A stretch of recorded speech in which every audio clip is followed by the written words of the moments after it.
Selanjutnya kita akan mendengarkan Dhamma Desana yang akan disampaikan oleh Ibu Lani Anggawati dari Wisma Sambodi.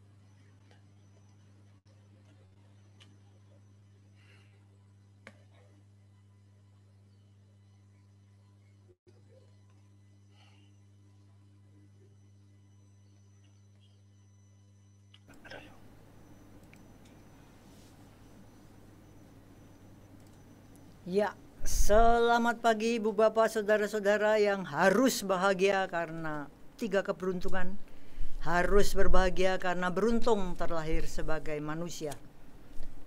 Kedua, harus berbahagia karena beruntung kenal ajaran kebenaran, Dhamma. Dan yang ketiga, harus berbahagia karena beruntung masih hidup sehingga kita masih punya kesempatan, punya waktu untuk mencari simpanan kebajikan. Terimalah salam Dhamma dan Namo Buddhaya. Ibu Bapak Saudara-saudara, hari ini hari Minggu 20 Juni 2021 dan hari ini satu hari yang istimewa karena menandai rampungnya tahun ajar 2020-2021. Sekolah Putra Bangsa sudah rampung dengan segala macam bagi rapot, wisuda online. Jadi mari kita pergi ke suatu perenungan bersama saya. Ada beberapa hal yang saya renungkan beberapa hari ini dari satu sentuhan objek indera yang saya lihat, jadi kontak mata dari channel yang syarat dengan ilmu, yaitu BBC Earth atau BBC Knowledge. Mari kita pergi ke satu tempat kecil, ya, seberangnya Pasar Gede, bukan ya, satu negara kecil di dekat atau masih urusannya dekat sama pegunungan Himalaya. Mari kita ke Bhutan, ya. Bhutan itu kalau dilihat penduduknya itu cuman di bawah 800.000 orang. Jadi memang kecil, ya. Ada pemandu wisata yang menunjukkan gitu. Negaranya itu 70% itu tanaman. Di sana nggak banyak pabrik. Jadi polusi boleh dikatakan nggak ada karena apa? Diserap sama tanaman hutannya itu. Mobil nggak banyak. Masih nggak ada bangjo, ya. Polisi lalu lintasnya itu kasihnya aba-aba, itu lucu banget, kayak meditasi gerak. Jadi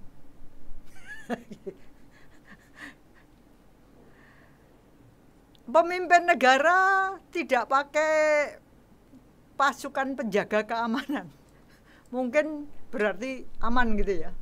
Nah, ini pemandu TV-nya ini diantar keliling sendiri oleh Perdana Menteri pakai mobil listrik. Yang menarik adalah pakaiannya itu sederhana, bukan jas mahal bermerek, ya. Itu negaranya sederhana sekali.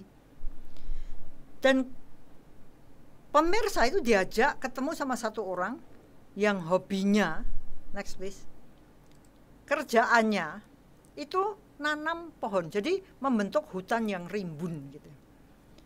Ditanya, Pak, sudah nanam berapa? 500 pohon, 500.000 pohon. Hebat ya. Cita-citanya kalau sudah pensiun itu 1 tahun saya mau nanam 500 pohon. Jadi 1 hari nanam 1 atau 2 pohon. Orangnya yang di shoot ini, Pak petani, Pak hobis tanam pohon ini, pakainya lusuh kayak petani biasa gitu. Tapi karyanya ngejreng, ya. Jadi saya pikir kalau ini sudah tahu mau di shoot, itu masih ganti pakaian, ganti pakaian. pakai jas, gitu, supaya gagah. Ini enggak, biasa banget gitu ya. Jadi saya lihat itu saya terpesona. Dian ini. Ini penampilannya tuh bener-bener bukan satu yang ditonjolkan. Pakaiannya bukan standar kebaikannya, standar prestasinya, standar karmanya. Malah boleh dibilang kalau kita ini ngeributin pakaian yang harus ngejreng, harus yang wah tampil bermerek, indah, licin setrikanya enggak sampai lusuh-lusuh, itu bisa jadi malahan menghalangi karma baik yang akan dilakukan. Kalau sudah pakaiannya mahal, mana mau nanem kotor, apalagi kalau tangannya bersih, kukunya pakai gitek, ya, nggak mau kerja yang disebut kotor. Jangan sampai pakaiannya kotor atau lusuh atau bernoda. Jadi waktu saya lihat itu, saya tuh kagum-kagum, terpesona gitu ya. Luar biasa loh. Meskipun saya sendiri nggak percaya dengan apa yang tampil di TV karena sudah diedit banyak ya. Tetapi pemandangan itu bagi saya nilainya mahal. Saya teringat dengan dunia kami di Putra Bangsa. Next. Saya hari ini pakai pakaian kayak gini. Cantik jelita, elok rupawan. Wena tadi ngingatkan, kowe minggu lalu ketoknya pakai itu loh, wis buan. Ya. Ini seragam guru PB. Itu tuh kaos, jadi enak dipakai. Terus disablon kata-kata bijak ya. Saya mau pakai yang banyak kata bijak, tapi karena ini sistemnya mirror, jadi nanti nggak bisa dibaca ya. Saya pakai yang meditasi. Keringetan bi, nggak apa-apa karena enak. Ya, nyesep keringet. Menariknya apa? Kita kadang-kadang kalau mau rapat dengan sekolah lain, itu ada yang ngeributin. Pakaiannya kurang apik, ya. Kalah ngejreng dibandingkan guru-guru sekolah lain. Tapi guru-guru kami nggak minder. Karena apa? Prestasi putra bangsanya ngejreng. Pakaiannya nggak ngejreng. Sama bapak tadi loh. 500.000 nanem. Pakaiannya lusuh. Elek, mungkin dah koprol. Ya. Prestasinya gagah perkasa. Kalau itu ada pertemuan dengan kepala sekolah, ada yang bilang, walah mesake temen to kepala sekolah PB kuwi nganggo kaos. Mbok nganggo jas. Ngejreng ben ganteng. Saya ngomong, apa kurang ganteng to? Wes ganteng, ora apa-apa. Ya. Nah, saya mau ngeributin dengan satu peristiwa yang menarik. Ada suatu ketika itu kita punya anak pindahan dari kota besar. Ya. Anak ini ditanya, gimana seneng ndak kamu sekolah di Putra Bangsa? Jawabannya apa? Guru-gurunya ndak cantik, ndak pakai make up, keringetan, nggak pakai pakaian kayak model, kayak princess. Kukunya ndak panjang, ndak dikitek, sepatunya jelek, ndak seperti sekolahku dulu. Lah kalau kita bandingkan, lah guru-guru PB itu kerjanya lari-lari sama anak, ngajar dengan semangat, keringetan, ya, gendong bocah, nyeboin, gantain pakaian, nanti tukar-tukar tanah, ngangkat kursi, ngangkat meja. Kalau kayak Pragawati, full make up, pakaiannya indah, sepatunya hak tinggi, kukunya panjang dicat. Mana mau main sama anak-anak, berkotor-kotor sama anak-anak, ngurusin anak-anak, mindah kursi, mindah meja. Ayo, mbok ya digendong, nanti kuku saya putus. Mana mau kerja keras secara fisik sampai keringatan. Maka penting sekali bagi kita untuk menentukan sebenarnya tujuannya yang diarah itu apa. Apakah kita ini mau pamer? Next please.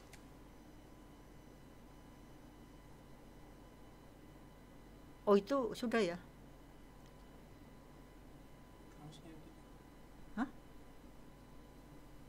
Seragam gurunya Tadi aku sudah ngomong itu. Ya, di situ banyak kata-kata motivasi.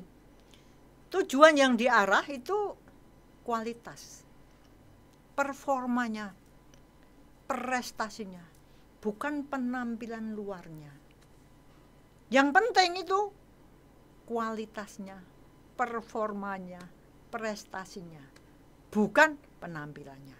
Jadi menarik, kita lihat sebenarnya tujuannya apa, yang dianggap penting itu yang mana. Nah, kalau Bhutan, ini definisinya sukses dalam percakapannya dengan Perdana Menteri tadi, itu menarik sekali omong-omongannya tuh. Perdana Menterinya menjelaskan, ya, bukan loh definisi sukses itu dilihat dari harta duniawi. Mungkin Bhutan itu nggak kaya, nggak ada yang hotel-hotel wah bintang 5, mall-mall yang kayak wah ngejreng, nggak ada. Karena yang dianggap sukses itu bukan dari harta duniawi. Mereka sadar bahwa kebahagiaan itu bukan tergantung pada materi. Mereka sadar bahwa kebahagiaan itu adanya di pikiran. Jadi kemajuan teknologi itu bukan dianggap satu, wah kita berarti maju, ya. Karena tetap ada potensi untuk merangsang nafsu keinginan menyala-nyala. Penderitaan mulailah bertahta. Banyak keinginannya, loba dosa moha meningkat.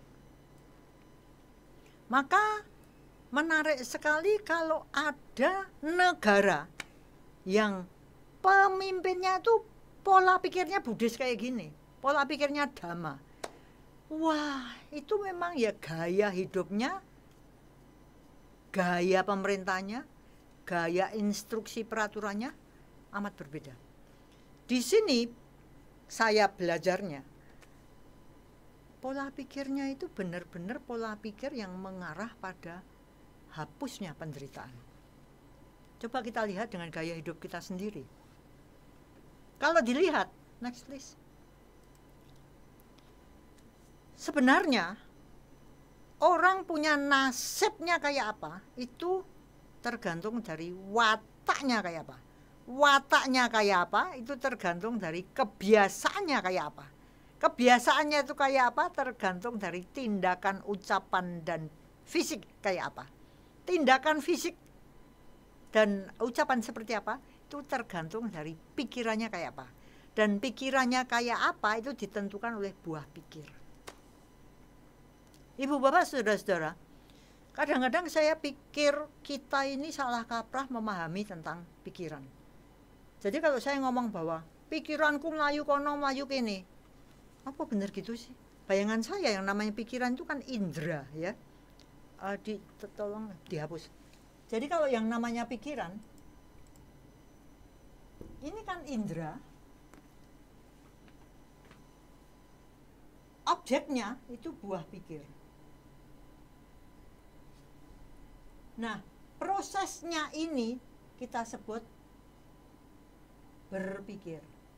Seperti kalau mata ini benda yang bisa dilihat, ini melihat, kan gitu ya.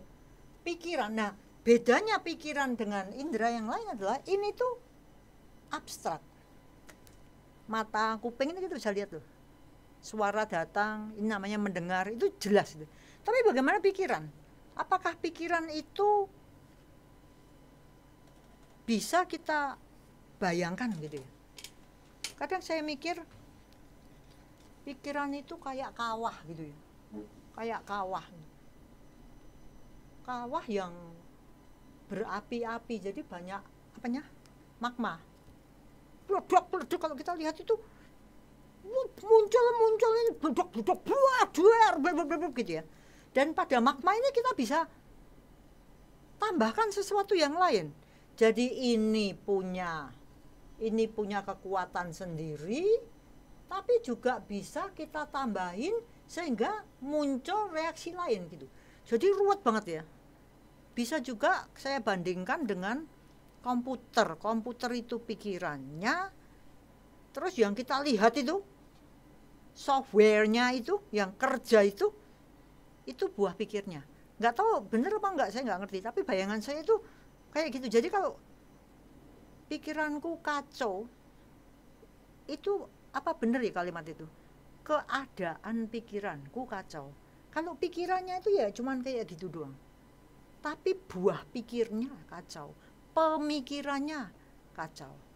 Maka kalau kita lihat betapa rumitnya pikiran ini, karena pikiran inilah yang akan nantinya itu menggapai, meletupkan, mengapapun juga ucapan dan fisik kita. Kita berucap itu, sebelum berucap itu di sini sudah bunyi dulu itu. Saya mau mukul itu pasti sebelumnya di sini sudah ada ayo pukul, aku pukul gitu. Jadi sesuatu yang termanifestasikan, terwujud keluar dalam bentuk ucapan dan fisik, perbuatan fisik, itu sebelum meledak keluar, doeng, ini sudah ada gemerenggengnya di dalam pikiran ini. Duernya itu bisa ucapan, bisa fisik. Maka kalau kita lihat bagaimana Butan itu, please go back. Kalau kita lihat bahwa Butan itu bisa mencita-citakan satu kehidupan yang agak berbeda dengan secara umumnya negara-negara yang lain, di mana kita berebut untuk satu suksesnya materi. Maka menarik kita lihat, kalau kita ini pengen nasibnya baik, sebenarnya diurut ke belakang itu ada benang merahnya. Pasti ada sebabnya. Orang-orang yang punya nasib baik itu pasti punya simpanan jasa kebajikan.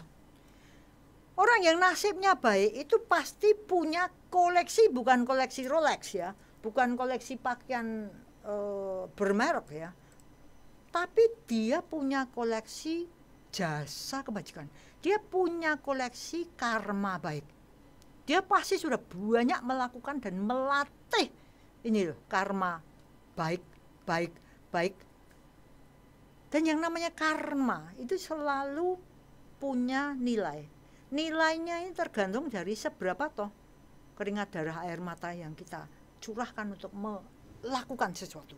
Semakin sesuatu itu bernilai tinggi, berarti lebih sulit, ya poinnya lebih tinggi. Seperti main game.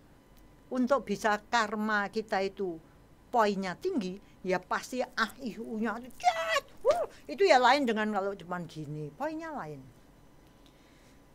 Dalam pelajaran tentang spiritualitas itu saya banyak belajar dari Bhante Jyoti, karena Bhante Jyoti itu bagi saya punya jurus-jurus yang menarik gitu ya. Baru saja saya nerima WA-nya dan saya mau bagikan pada Anda semua. Beliau mengatakan, di mata saya semua orang berjasa. Bagus ya. Jasa kebaikannya ada. Ada yang bisa berjasanya membuat saya senang.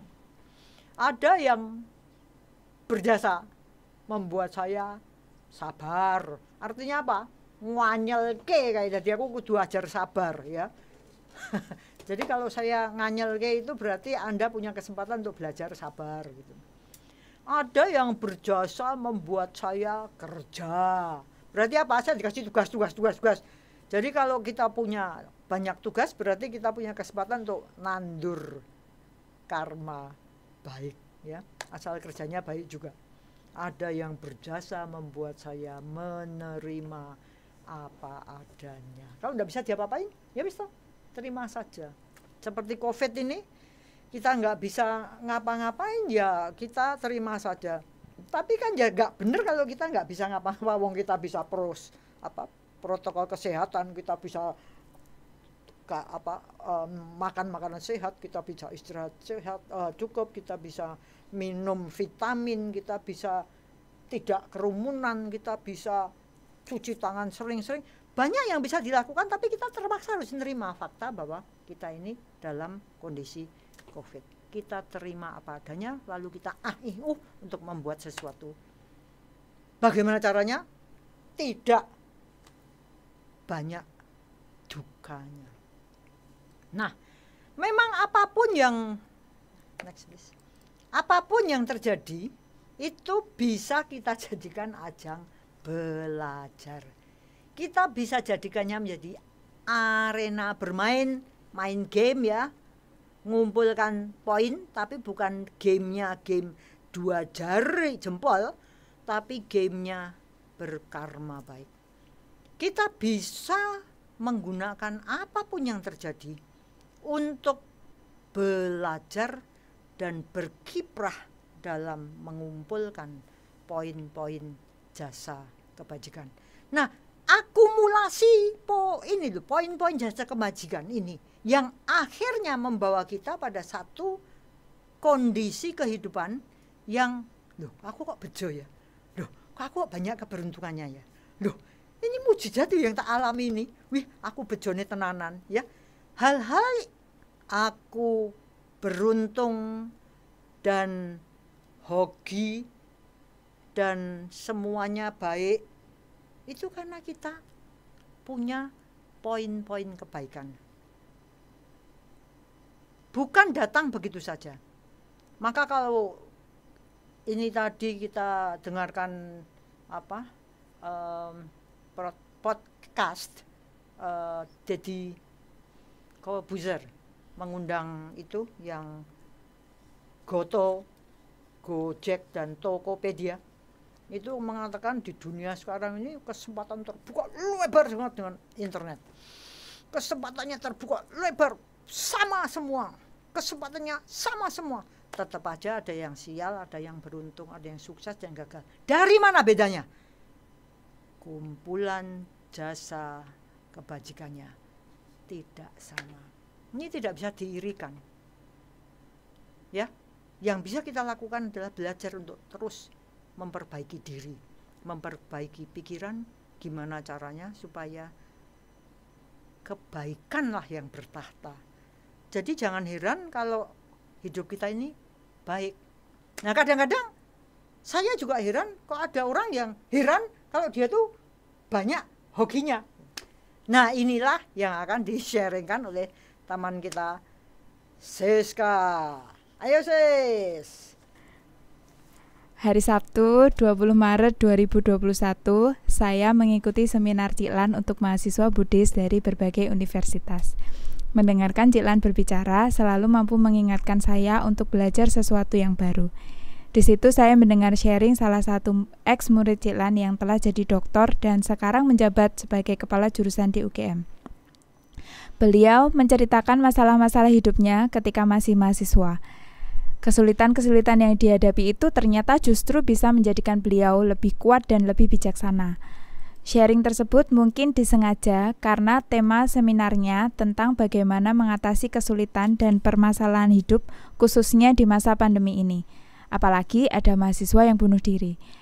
Bila saya mendengar sulitnya kehidupan seseorang namun akhirnya justru membuat orang itu bangkit dan menjadi lebih kuat, bahkan bisa melakukan hal-hal yang hebat, saya selalu kagum. Terkadang saya berpikir, beruntung banget ya orang-orang yang masa lalunya penuh dengan masalah.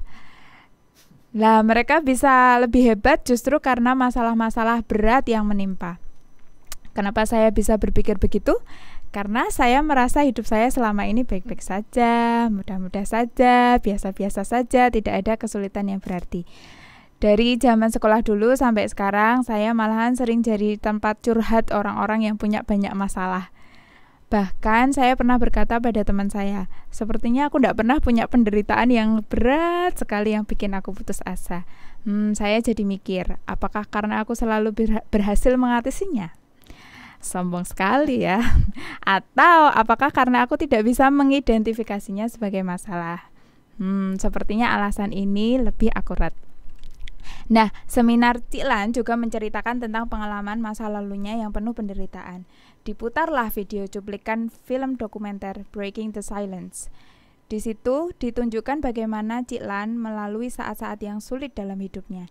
Ciklan akhirnya bisa mengampuni orang-orang yang menyebabkan keluarganya jatuh dalam penderitaan dan bisa melepas kepergian papi tercinta yang mati dibunuh. Cik Lan mengatasinya dengan banyak melakukan kebajikan dan berdana. Ketika saya melihat video itu sekali lagi, terlihat Cik Lan membantu korban gempa 2006 yang terjadi di Jogja dan Jateng. Di video itu, saya kembali melihat suasana pasca gempa 27 Mei 2006. Ketika melihat video itu, mendadak ingatan-ingatan masa lalu datang ke pikiran. Rumah-rumah yang ambruk di depan mata, debu yang menutupi pandangan, teriakan-teriakan orang yang menyebut Tuhannya masing-masing, manusia yang berdarah-darah, sampai pemandangan mayat-mayat yang tertutup kain berjajar di pinggir jalan. Saya pun tak kuasa membendung air mata yang sudah sejak beberapa menit sebelumnya mendesak mau jatuh. Ya, saya adalah salah satu orang yang terkena dampak langsung dari gempa itu, karena tempat tinggal keluarga saya berada di tengah-tengahnya. Sebenarnya sudah beberapa kali saya menonton video ini, tapi entah mengapa pada saat seminar itu rasanya berbeda. Hari itu saya dipenuhi dengan rasa sangat bersyukur karena bisa melalui masa bencana gempa itu. Saya bersyukur masih hidup, saya bersyukur keluarga saya tidak terlalu terpuruk, walaupun kami juga mengalami kerugian materi yang tidak sedikit. Tetapi ternyata banyak hal yang berharga yang sebenarnya saya dapatkan justru karena adanya bencana itu. Seketika saya tersadar, tidak semua orang bisa mengatasi kesulitan akibat gempa itu. Ada orang yang mengalami gangguan jiwa dan raga akibat kehilangan harta bendanya. Akibatnya, bahkan ada yang jadi pasien rumah sakit jiwa. Tidak semua orang tetap bisa berbuat baik ketika tertimpa bencana. Ada yang mengeluh jika bantuan nasi bungkus tidak sesuai selera. Ada yang berselisih gara-gara tenda yang berbeda. Ada yang menyimpan bantuan untuk dirinya sendiri, bahkan padahal seharusnya diberikan untuk orang banyak. Ada yang memasukkan data kerusakan rumah agar mendapat bantuan untuk membangun rumah. Banyak yang tidak mampu berbagi ataupun memikirkan orang lain dalam keadaan seperti itu.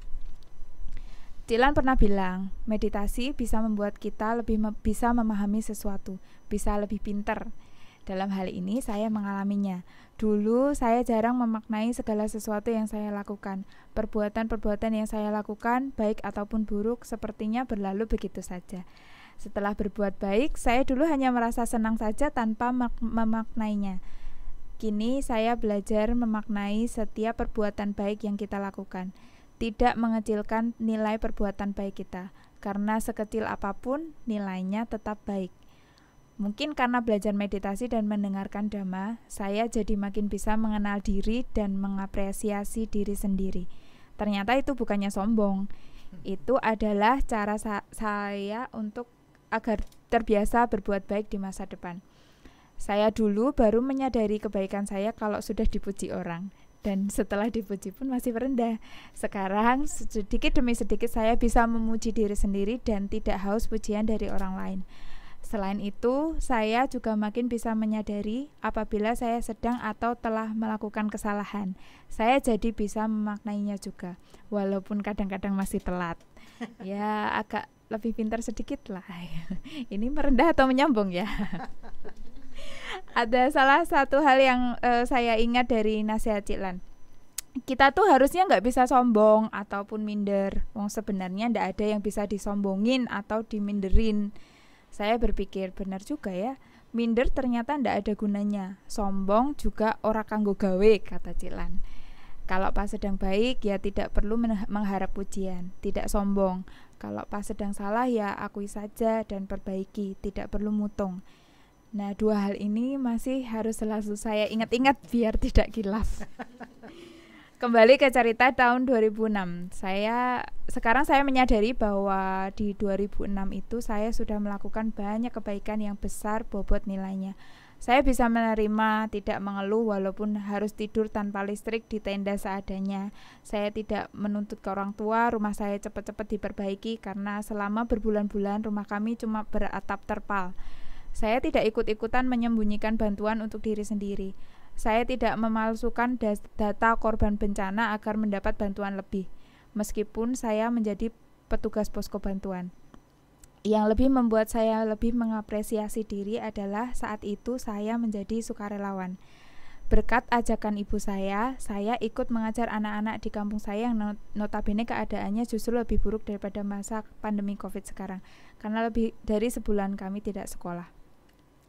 Awalnya, ibu melihat anak-anak berkeliling kampung memunguti perabotan dari puing-puing rumah tetangga kami dan menjualnya tanpa peduli perabotan tersebut masih dipakai atau tidak.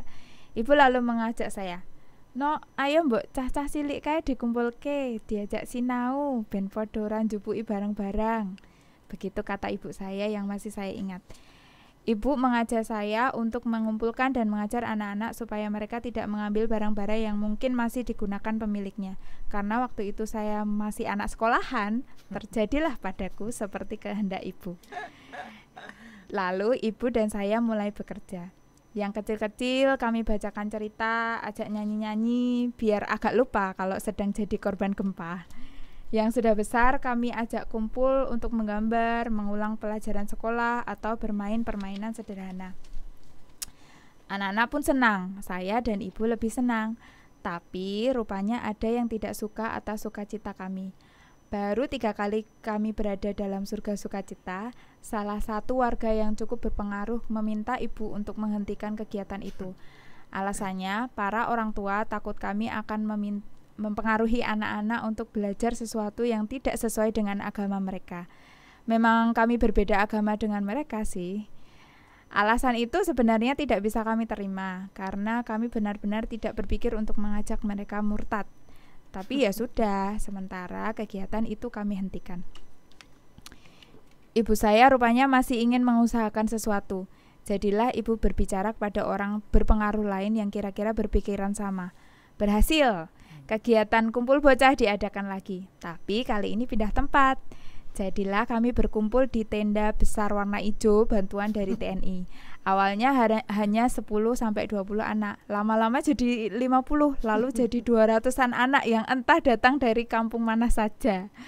Wow, suara saya sampai serak kalau habis kumpul. Mungkin karena kasihan pada saya dan ibu, pemuda-pemudi desa dan ibu-ibu muda jadi berdatangan untuk membantu kami.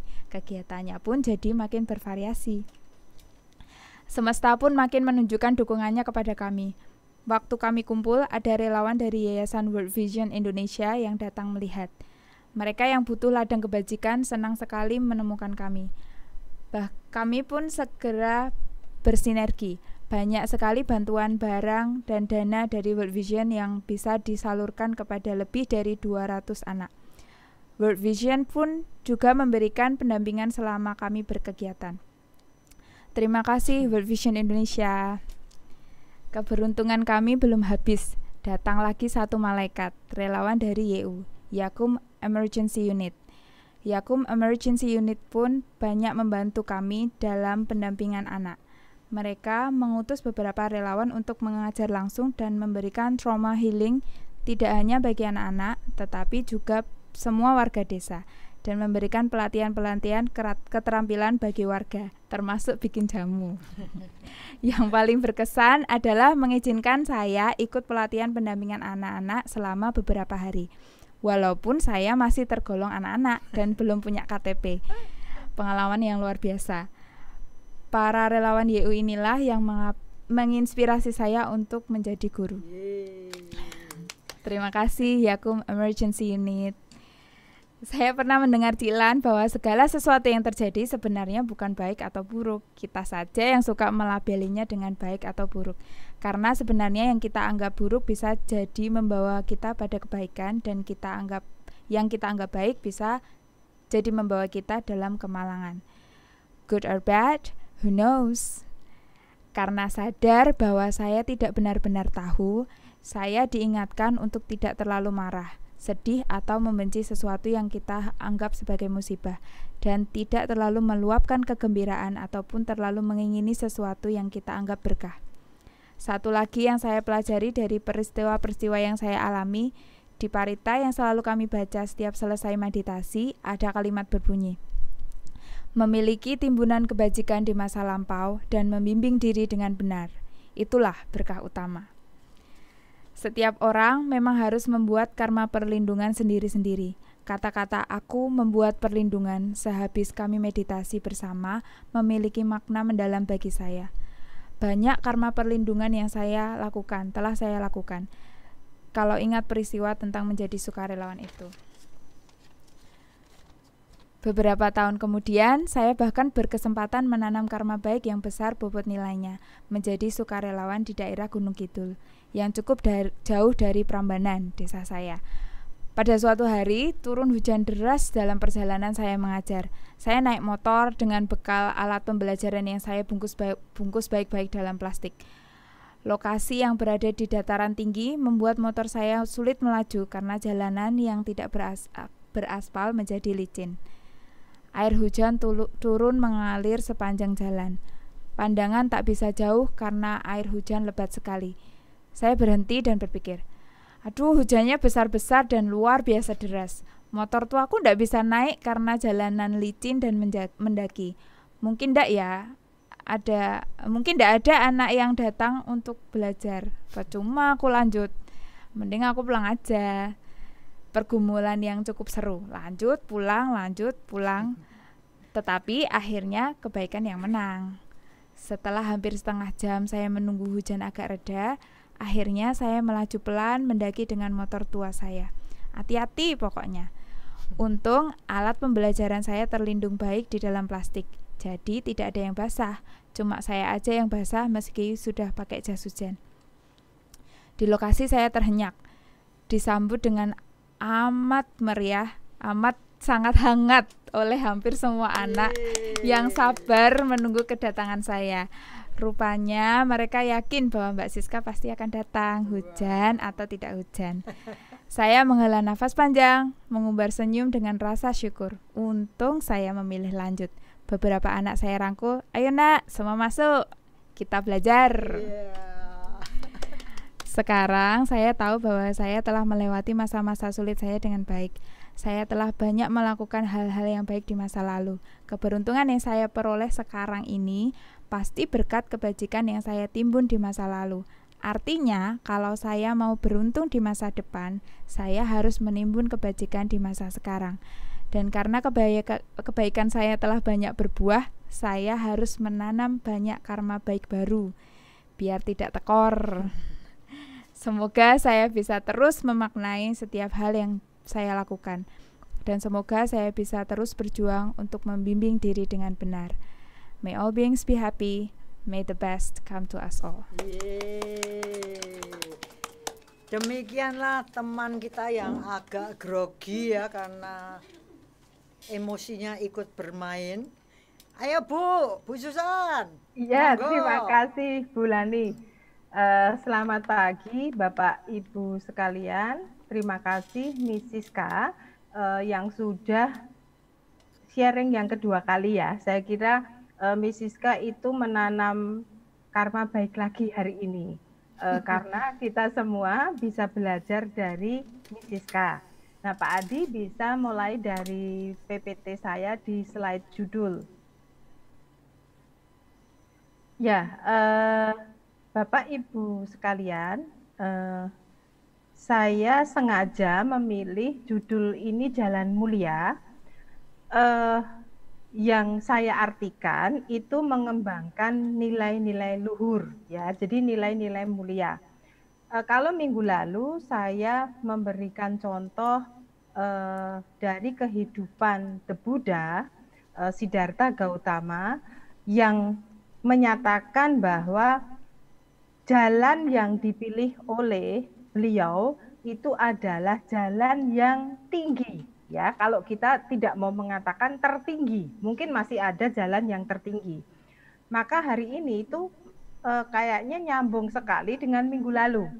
Karena jalan yang dipilih oleh Miss K yang di-sharingkan hari ini adalah jalan menuju sesuatu yang lebih tinggi. Nah, ini mengapa saya memilih judul ini Jalan Mulia. Karena cocok banget gitu ya sharingnya Miss Siska sebagai contoh konkret dengan yang dikatakan oleh The Buddha tentang orang itu bisa memilih jalan. Nah biasanya kalau seseorang tahu jalan yang lebih tinggi seperti dikatakan Sadhguru, kalau orang tahu jalan yang lebih tinggi itu nantinya menggembirakan, maka orang akan menuju ke sana. Nah, Bulani tadi sudah membuka dengan contoh di Butan. Jadi yang dipilih oleh orang-orang di Butan, termasuk sistem pemerintahan yang dibuat, itu menuju jalan yang tertinggi, ya, sehingga kita bisa melihat bahwa alam pun itu menjadi lebih ramah terhadap manusia yang tinggal di dalamnya, ya, dan manusia yang ada di Butan itu juga merawat alam. Selain menanam pohon, saya kira mengurangi polusi udara dengan mobil listrik, ya, saya kira itu. Dan saya kira Butan pun sekarang seharusnya tuh nggak goyah dengan pandemi, karena mereka itu tidak mencari uang dari pariwisata. Itu yang kita lihat. Kalau negara itu mencari penghasilan dari luar negeri itu melalui pariwisata, itu akan stres berat, ya, di pandemi ini. Kenapa? Karena pasti nggak ada orang yang melancong ke negara itu karena pandemi, ya. Bahkan ini, ya, setelah ada vaksin gitu kan, kita itu merasa bahwa sudah kuat gitu, ya. Karena biasanya orang kalau merasa sudah kuat itu lalu takabur, lalu lengah.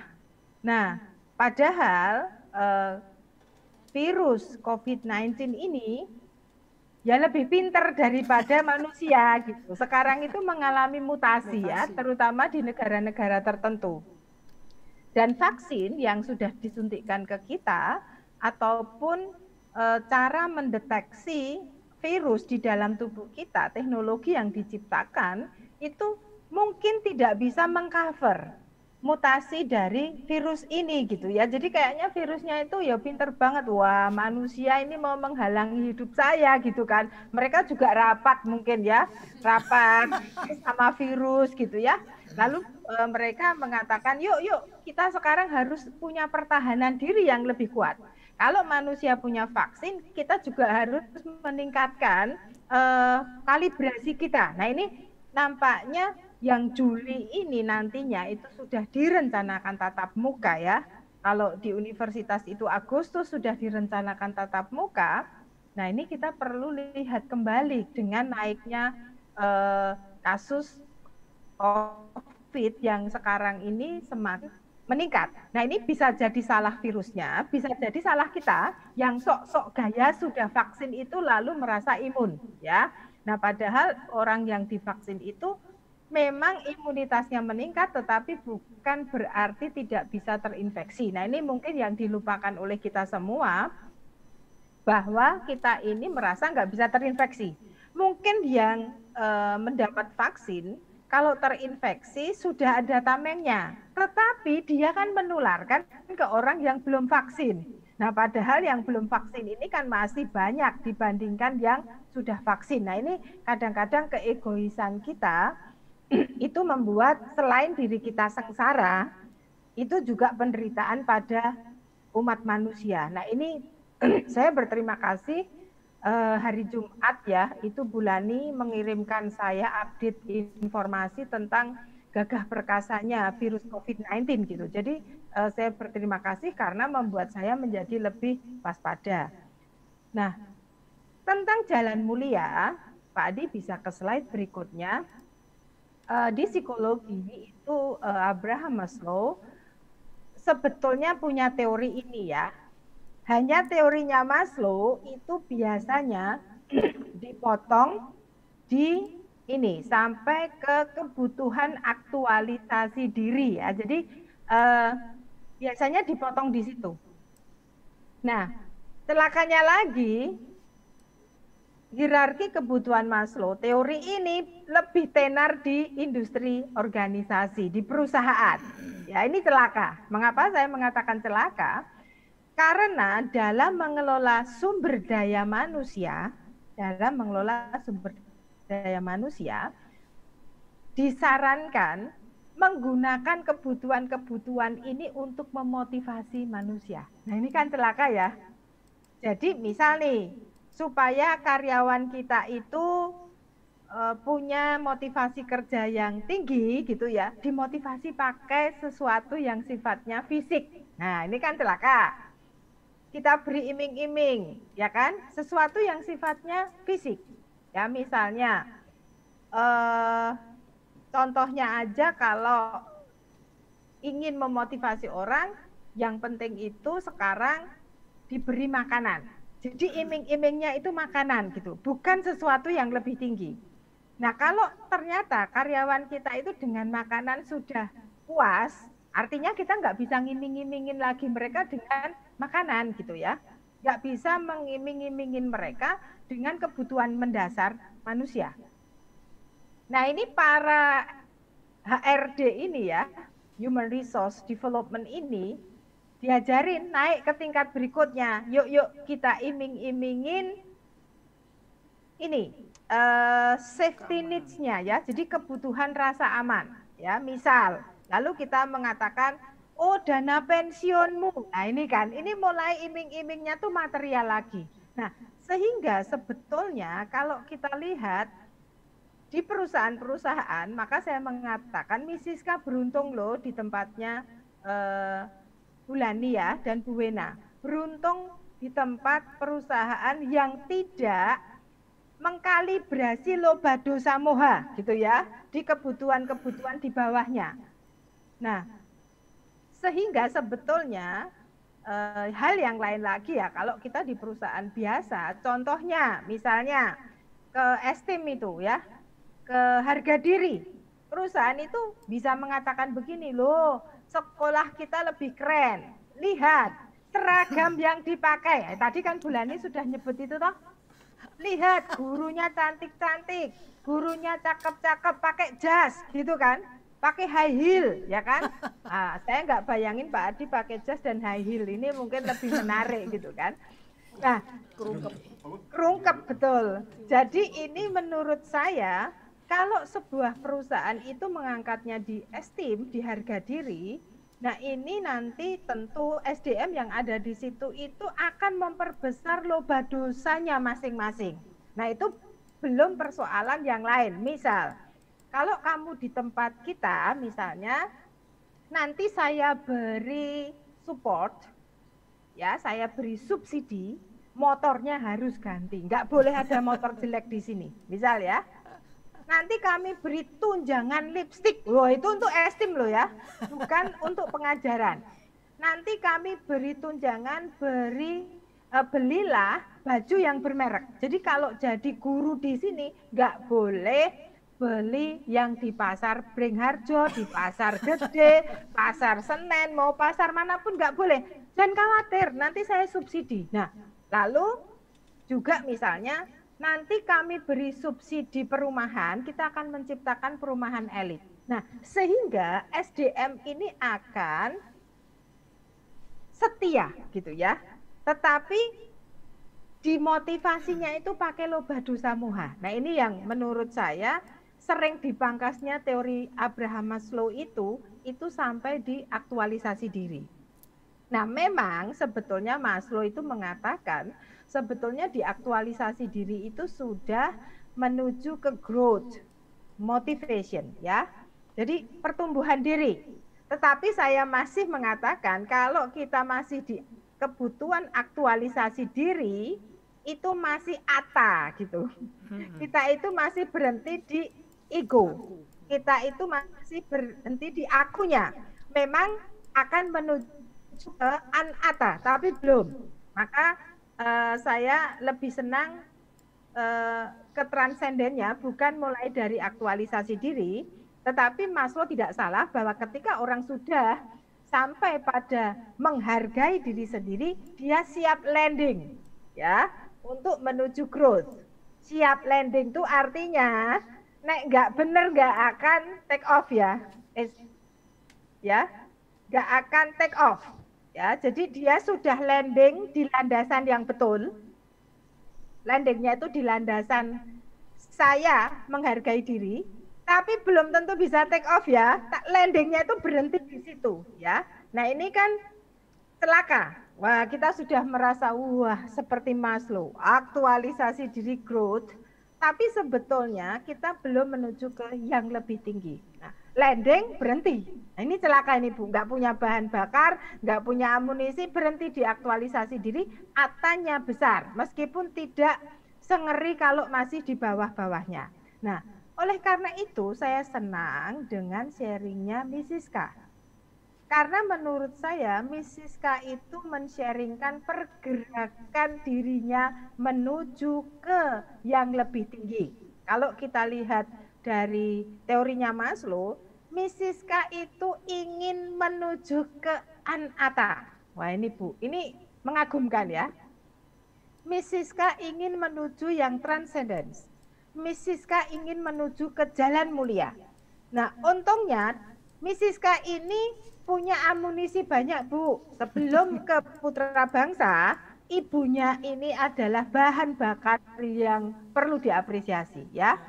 Setelah di Putra Bangsa, lingkungan ini menyirami bibit-bibit benih-benih yang sudah diberikan oleh ibunya Mrs. K. Nah ini menurut saya selain kumpulan karma baik, buah karmanya itu tabungannya cukup banyak, tetapi ibunya Mrs. K dan juga lingkungan yang sekarang menyirami itu menurut saya poin penting yang membuat Mrs. K nantinya itu bisa take off. Sekarang kan Mrs. K baru landing ini diaktualisasi diri menurut saya ya.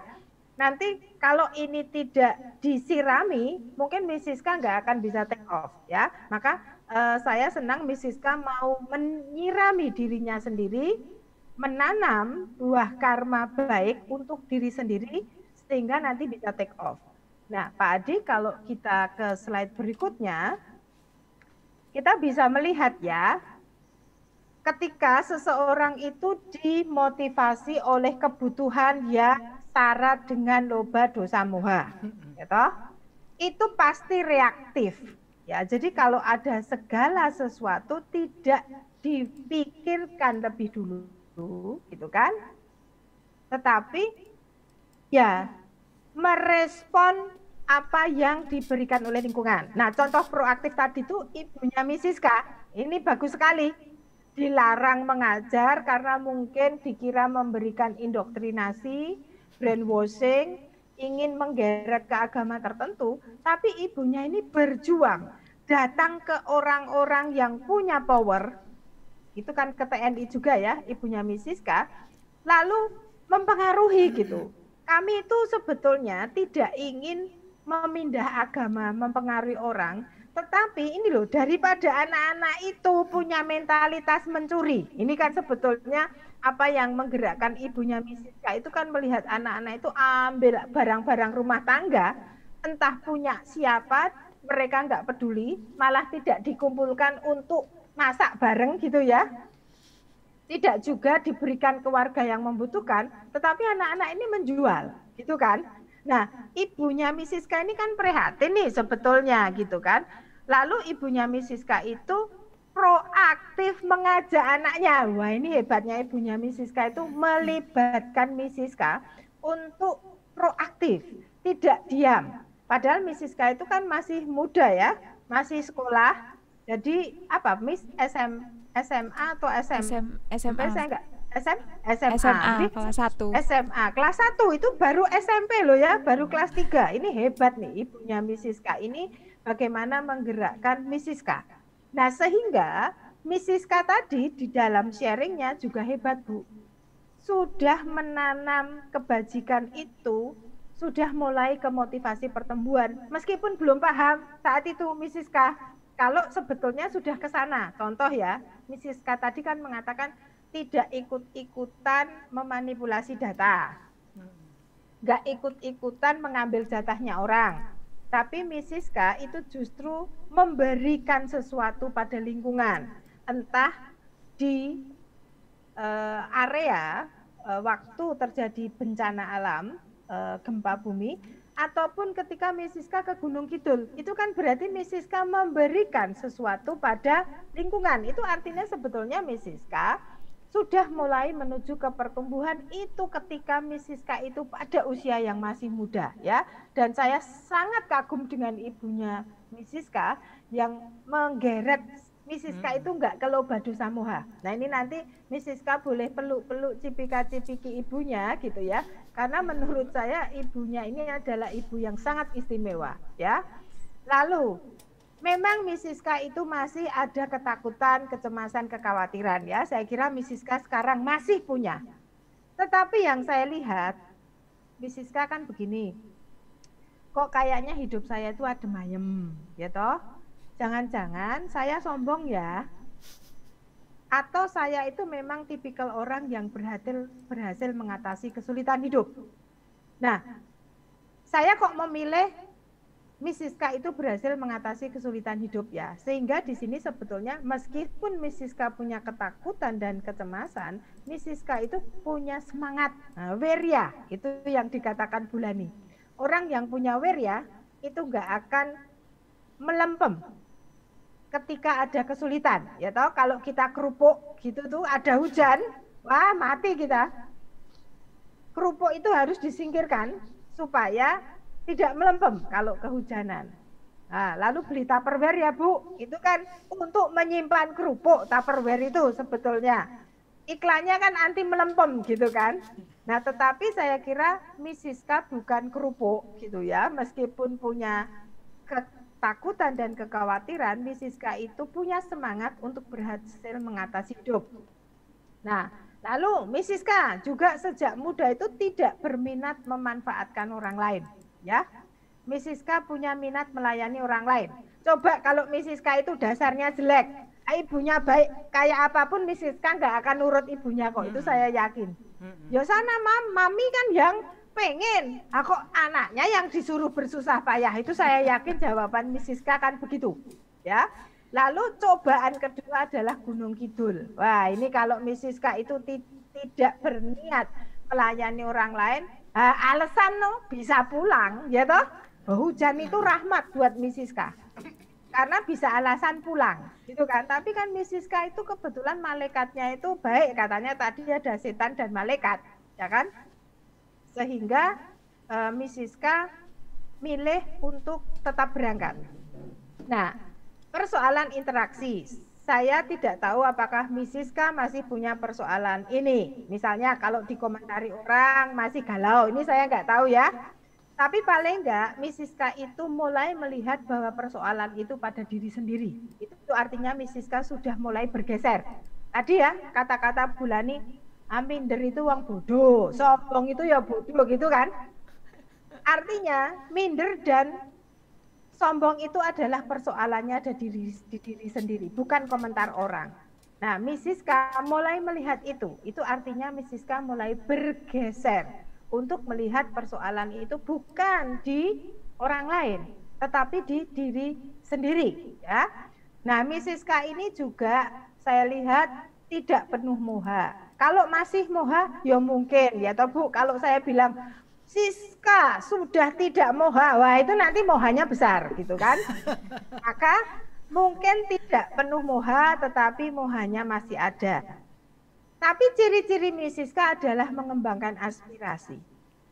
Miss Siska punya cita-cita mulia, menanam karma baik di dalam hidup, supaya saya nanti bisa menuai sesuatu yang baik di dalam hidup saya. Nah ini kan berarti Miss Siska ini mulai bergeser ke jalan yang lebih tinggi, ya toh? Nah ini yang terakhir nih menarik. Dulu Miss Siska tuh merasa hidup apa adanya, ya toh Miss? Berhasil nggak dimaknai, gagal ya nggak digubris. Pokoknya hidup itu tuh ya wis dijalani aja. Sehingga Miss Siska itu nonton videonya Bulani sebelumnya aja nggak tersentuh, ya kan? Kan Miss Siska mengatakan nonton berkali-kali kok nggak nangis. Wah itu kan berarti memang Miss Siska mungkin tidak saat itu belum memaknai hidup dengan lebih dalam. Nah kan berarti sekarang Miss Siska sudah bergeser ke motivasi pertumbuhan. Entah gagal, entah berhasil, hidup itu dimaknai. Sehingga ketika ada sharingnya Bulani, mungkin Miss Siska itu pernah mendengar sharing Bulani ini berkali-kali. Tapi kok saat itu tersentuh ya? Nah itu kan berarti Miss Siska sudah masuk lebih dalam ke kehidupan ya. Sudah mulai memaknai hidup. Dan ini saya senang gitu ya Miss. Karena Miss Siska itu mirip saya. saya itu dulu sulit tersentuh ya. Jadi kayak saya merasa hidup itu gampang dijalani karena saya ini bukan tipikal orang yang cengeng gitu ya. Bahkan kalau saya lihat orang cengeng itu dulu cenderung mencibir, ya toh, bukan membantu, tapi aduh kayak gitu aja, gitu kan. Nah sehingga saya dulu itu juga sulit tersentuh, Miss. Nah tetapi sekarang kata anak saya, Mama itu kok tambah cengeng ya. Nah ini kata anak saya. Sekarang dikit-dikit itu nangis gitu. Nah ini saya merasa oh iya ya, tetapi saya bangga karena sebetulnya ini bukan cengeng. Saya sekarang lebih bisa memaknai hidup. Saya sekarang lebih bisa empati. Kalau lihat orang itu bodoh, saya tuh sekarang nggak marah kok. Nah dulu itu saya kok lihat orang bodoh itu jengkel ya, Miss ya. Jadi rasanya ada orang kok goblok banget ya di dunia ini tuh dulu tuh saya itu benci ya, dosanya besar. Sekarang itu kalau saya lihat orang bodoh itu saya itu prihatin. Saya itu tuh bisa nangis karena gini, mesakne yo kok wis tua loh, ini orang tua kok bodoh nih saya kaya ngono itu, saya itu sampai bisa enggak ya saya nolong, usianya udah 60 tahun tapi dia itu masih belum ngerti hidup yang lebih baik. Nek dulu itu saya merasa gini, ya wis gek mati wae lah kebak-bak idonya gitu kan. Tuhan segera panggillah ini 60 tahun kok isih bodoh gitu kan. Kalau sekarang itu kok saya merasa ingin menolong, bisa enggak ya usia 60 tahun ditolong meskipun waktunya tinggal 5 tahun, 10 tahun lagi, tapi menabung 5-10 tahun itu paling enggak itu meningkatkan nanti kehidupan dia di kehidupan selanjutnya. Sekarang itu terharu gitu ya, Miss. Jadi saya senang ketika bisa menangis, bersyukurlah Miss Siska bisa menangis gitu ya. Karena air mata yang mencerahkan. Ya, air mata yang membahagiakan itu sebetulnya. Air mata yang mencerahkan. Nah, kalau Sadguru mengatakan jika orang belum tahu jalan hidup yang baik seperti apa, sekarang ini loh Bapak Ibu mari kita lihat bahwa air mata Siska itu bukan air mata depresi. Air mata Siska ini bukan air mata kesedihan, ratap tangis gitu ya. Tapi air mata keterharuan, air mata kebahagiaan, air mata kebebasan. Nah ini Bapak Ibu. Semoga Bapak Ibu sekalian ada yang ngerasain seperti Siska. Kalau diceritain gini tuh sebetulnya nggak afdol ya, nggak top markotop. Tetapi kalau kita merasakan sendiri itu nampaknya lebih top markotop. Nah Pak Adi kita bisa ke slide berikutnya. Nah ini ya, Siska itu sebelumnya kalau saya lihat merasa senang saja menjalani hidup tanpa memaknai. Bagus enggak tahu orang kayak gini, bagus Bu saya katakan. Meringankan beban psikolog. Ya, bagus. Karena ada kesulitan, enggak ada kesulitan itu ya seneng kok. Urip kira dipikir. Nah, itu istilah lain saya. Hidup itu tidak perlu dipikirkan. Dari segi psikologi, dari segi saya psikolog klinis, saya senang karena ini bukan tipikal yang akan datang ke psikolog atau psikiater Bu. Tapi kalau kita melihat dari spiritualitas, ini belum menuju ke jalan yang lebih tinggi. Maka kalau saya berbicara bukan sebagai psikolog, oke Miss, saya senang karena Miss Siska sudah pindah ke kanan ya setelah mengenal Dhamma. Makin bisa mengenal diri dan makin bisa mengapresiasi diri. Ya. Tapi Miss jangan berhenti di sini. Karena kalau berhenti di sini, Miss Siska masih diaktualisasi diri tadi. Ya, itu masih landing di situ, belum take off. Ya, tapi ini sudah modal bagus Miss. Ya, jadi Miss Siska nggak menunggu dipuji orang untuk bisa menghargai diri sendiri dan nggak perlu menjadi minder ketika orang tidak ada yang memuji. Nah, kalau Miss Siska sudah sampai di sini sudah bagus Miss, ya. Nah, lalu dulu baru menyadari kebaikan kalau dipuji orang. Nah, berarti kan sebelumnya Miss Siska itu masih berhenti di, nah Pak Adi bisa ke slide Maslow Pak. Masih berhenti di mana? Coba ke, ya. Kalau merasa bisa bahagia, merasa berprestasi ketika itu dipuji orang. Nah, Mrs. K itu masih berhenti di disayangi dan diterima, juga masih berhenti di harga diri waktu itu. Ya. Jadi, wah, pengakuan itu penting gitu ya. Jadi kalau Mrs. K nggak diakui, aku kisah foto gitu kan. Kalau nggak diakui orang, ya. Kalau nggak diterima orang juga, oh foto yang kulakukan. Bahkan perbuatan Mrs. K yang baik itu bisa dinegasikan, dienolkan oleh Mrs. K. Karena nggak ada yang muji, gitu kan. Nggak ada yang menerima saya. Itu berarti waktu itu Mrs. K masih berhenti di ingin dipuji, itu harga diri. Ingin diterima berarti Mrs. K itu butuh disayangi banyak orang. Nah padahal kan nggak selalu orang sayang Mrs. K toh, hak-haknya orang itu benci kan. Jadi kalau Mrs. K itu masih berhenti di situ nggak akan take off Miss. Nah maka saya senang kembali lagi Pak Adi ke slide yang ini. Mrs. K sekarang sudah melihat kata-kata Bulani itu menjadi bermakna buat Mrs. K. Wong sebenarnya nggak ada yang bisa disombongkan atau diminderin. Nah ini bagus ya. Kata-kata Bulani ini sudah masuk ke dalam diri Mrs. K. Ya, mungkin juga sewajah-wajahnya Bulani nih. Kalau sambil wajahnya visualnya itu ada gitu ya. Jadi menurut saya ini sudah mendarah daging. Ini menurut saya bagus. Nah, lalu saya juga makin bisa menyadari apabila saya sedang atau telah melakukan kesalahan. Nah, ini kan berarti nggak moha kan, Miss, nggak sombong kan? Karena Mrs. K itu bukan hanya memuji dan mengapresiasi diri sendiri, tapi Mrs. K juga tahu kalau salah. Nah, ini menurut saya kerendah hatian yang patut dipupuk supaya tidak terjebak ke ata, ya. Ke ata itu berarti kebutuhan yang bawah-bawah tadi, Miss. Kan? Nah, tetapi Bapak Ibu sekalian, saya ingin mengatakan, mengingatkan kembali, tabungan Mrs. K itu banyak loh. Kenapa kok Mrs. K itu bisa memperdalam dhamma dan mendapatkan pencerahan ya? Kalau kita bilang, ini loh tabungannya Mrs. K itu yang di merah itu. Mau loh mengajar tanpa pamrih, ya toh Miss? Saya yakin loh Mrs. K itu nggak digaji. Mungkin malah ke Gunung Kidul itu tombok ya toh? Iya. Tombok bensin, nanti bannya juga menipis toh itu kalau ke Gunung Kidul itu, ya kan? Iya, rantainya bisa kendor gitu, kehujanan lagi. Dan saya kok yakin sampai di sana ya suguhannya paling ya sego jagung, sego telo gitu toh Miss? Nggak dapet cek gitu ya? Nah, itu artinya ini tabungan Mrs. K untuk Mrs. K sekarang bisa memperdalam dhamma secara lebih baik.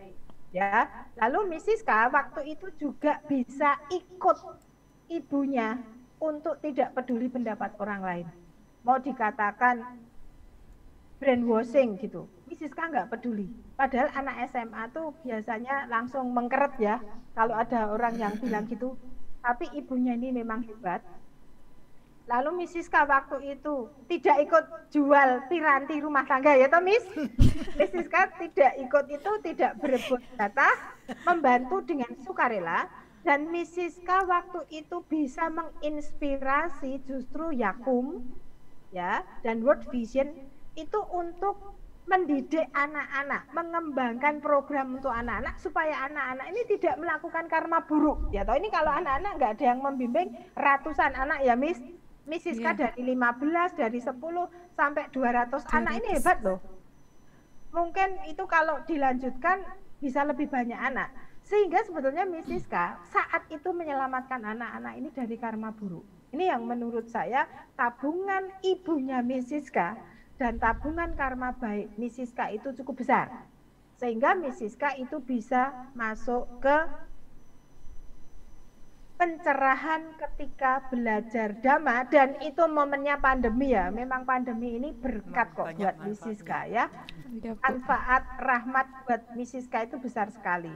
Nah, Bapak Ibu sekalian, dari cerita Mrs. K saya merefleksikan juga ternyata peran orang tua itu besar sekali ya. Lalu saya teringat saya ini sekarang itu lebih mudah belajar dhamma dan saya ini juga lebih mudah berbuat baik itu karena mamah saya. Itu tuh saya ingat gitu. Lalu saya memilih suami. Wah, ini toh Bu, memilih suami itu karena saya jatuh cintanya tuh enggak dengan suami saya. Ya, jatuh cinta saya itu dengan mertua saya. Gitu. Jadi bapak mertua saya itu persis ibu saya. All out, tanpa pamrih, digoblok-goblokin orang karena duitnya itu habis untuk orang lain. Ya. Nah, saya itu karena jatuh cinta sama bapak mertua saya, gitu ya. Oh, kok sayangnya sudah menikah dengan ibu mertua saya. Gitu. Karena saya jatuh cinta dengan bapak mertua saya itu merasa anaknya pasti baik seperti bapaknya. Saya mikirnya gitu ya. Lalu saya itu mengenal kakaknya suami saya. Jadi sebelum saya mengenal suami saya itu yang saya kenal itu 2 kakaknya. Wah, ini kan hebat toh Bu.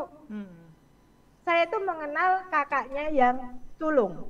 Kakaknya yang sulung ini juga punya kontribusi banyak untuk masyarakat di sekitar. Kakaknya yang perempuan ini orangnya tulus, orangnya ikhlas gitu ya. Lalu saya merasa, loh ini berarti kan keluarganya ini keluarga hebat ya. Dan Bapak Ibu sekalian, keluarga saya dan keluarga suami saya ini status sosial ekonominya sama, melarat kabeh ya, miskin semua gitu ya. Tetapi yang saya lihat, kenapa ibu saya, bapak mertua saya dan juga kakak-kakaknya suami saya ini tetap memberikan ke orang lain dalam kemiskinannya. Nah, ini yang saya lihat. Nah, Bapak Ibu sekalian, saya mengingatkan pada Bapak Ibu sekalian yang sudah punya anak, ingatlah, orang tua itu perannya besar untuk bisa membawa anaknya ke sesuatu ke langkah yang lebih baik. Nah, saya sendiri pun belum berhasil jadi ibu yang baik seperti bapak mertua saya, seperti ibunya Mrs. K, ataupun seperti mamah saya. Tetapi saya berusaha terus ingin menjadi ibu yang baik, yang bisa mengantarkan anak-anak saya menuju ke jalan yang lebih tinggi, ya, bukan menjerumuskan. Nah, sehingga Bapak Ibu sekalian, kalau misalnya punya anak bermasalah, ketemu psikolog gitu ya, terus psikolognya ngomong, ini butuh keterlibatan Bapak Ibu gitu. Alhamdulillah, puji Tuhan kalau psikolognya ngomong itu oke, Bapak Ibu marilah berubah. Jangan terus bilang begini, loh kan itu tugasnya psikolog ya toh, bukan tugas saya. Atau jangan bilang, nah itu kan tugasnya sekolah. Kenapa sudah saya sekolahkan ke orang tua masih disuruh mendidik? Nah ini menurut saya kita jangan ikut jadi orang tua yang macam itu gitu ya. Mari kita mencontoh orang tuanya Mrs. K, mari kita mencontoh bapak mertua saya, dan mari kita mencontoh ibu saya yang sungguh mau terlibat demi kebaikan anak-anaknya. Nah kita ke slide terakhir Pak Adi. Nah hanya saja Mrs. K dan Bapak Ibu sekalian, saya hanya ingin mengingatkan. Kata-kata Mrs. K ini bagus, tetapi kita perlu merefleksikan kembali ya. Misalnya, beruntung banget ya orang-orang yang masa lalunya penuh dengan masalah. Lah, mereka bisa lebih hebat justru karena masalah-masalah berat yang menimpa. Nah, kalau kita itu bersyukur ya, kalau kita itu merasa punya masalah yang berat, lalu kita syukuri, nah saya setuju dengan Mrs. K. Jadi aku sombong, gitu toh. Atau saya itu semangat, ya. Nah, maka kita perlu mencermati lagi rasa syukur kita. Apakah ini rasa syukur atau masih loba, dosa, dan moha? Nah, contoh yang kedua, Mrs. K begini. Saya bersyukur masih hidup, ya toh. Saya bersyukur keluarga saya tidak terlalu terpuruk. Walaupun kami juga mengalami kerugian materi yang tidak sedikit. Saya setuju dengan Mrs. K, kita perlu melihat. Ini tuh bersyukur di atas penderitaan orang, gitu toh? Atau benar-benar saya bersyukur memaknai hidup. Karena ini kalau saya lanjutkan bisa gini, masih mending aku loh, wah kayak melarat banget itu yang sana, gitu kan? Ini kan umurnya besar, lobanya besar. masih mending loh keluarga saya begini. Nah, coba lihat itu, Pak Adi itu, wah bocai, gitu ya. Pak Adi. Nah ini kan bukan rasa syukur, tapi ini kesombongan gitu ya. Jadi saya itu umum sebetulnya menyombongkan keberuntungan saya. Ya, maka saya ini tidak hanya mengingatkan Mrs. K, tapi mari kita masing-masing dari kita selalu refleksi apakah rasa syukur yang kita ucapkan itu kita berbahagia di atas penderitaan orang gitu ya. Lalu kita itu merasa paling hebat gitu. Nah, ini kita perlu merenungkan. Nah, yang kedua, kalau saya mau beruntung gitu ya, di masa depan saya harus menimbun kebajikan di masa sekarang. Dan karena kebajikan saya telah banyak berbuah, saya harus menanam banyak karma baik baru biar tidak tekor. Ya, itu satu kata-katanya ya. Yang kedua, setiap orang memang harus membuat karma perlindungan sendiri-sendiri. Ya. Kata-kata aku membuat perlindungan sehabis kami meditasi itu memiliki makna yang mendalam buat saya. Nah, ini kita semua perlu merefleksikan ini. Mengapa saya mengatakan kita semua perlu merefleksikan ini? Karena kalau kita tidak hati-hati, kita itu loba, gitu loh. Maksud saya gini, yuk berbuat baik, ben nasibku beruntung, gitu loh. Ini yang mau saya katakan.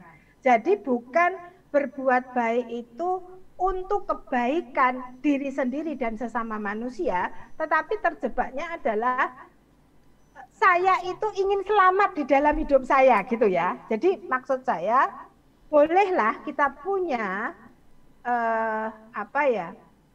keyakinan ini, tetapi keyakinan itu perlu kita refleksikan secara lebih mendalam supaya kita itu berbuat baik pun itu tidak dasarnya loba. Maksud saya begitu ya. Jadi jangan sampai berbuat baik, menanam karma baik itu dasarnya loba, nggo tameng gitu ya, biar saya nggak celaka. Tetapi sebaiknya seperti ibunya Mrs. K tadi, berbuat baik, nggak usah mikir apapun, ya berbuat baik adalah berbuat baik untuk orang lain.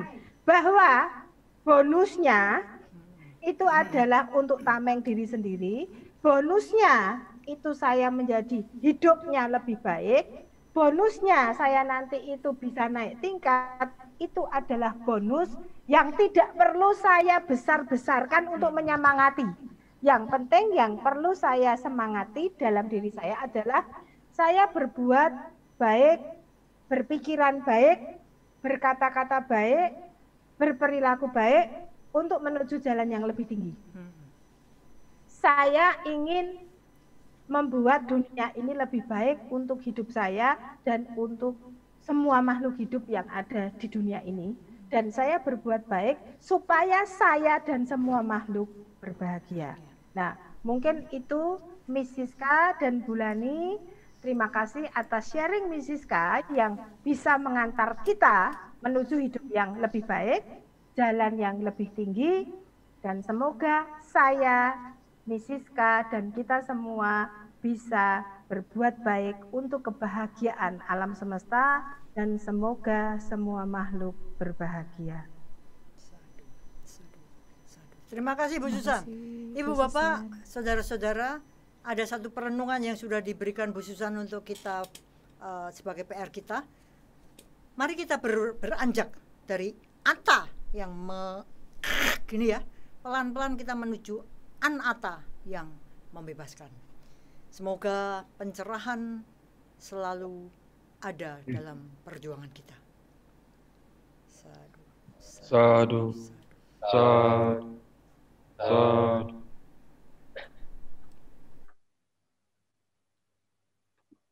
Mari Puja Bakti kita lanjutkan. Kita membaca Etawata kita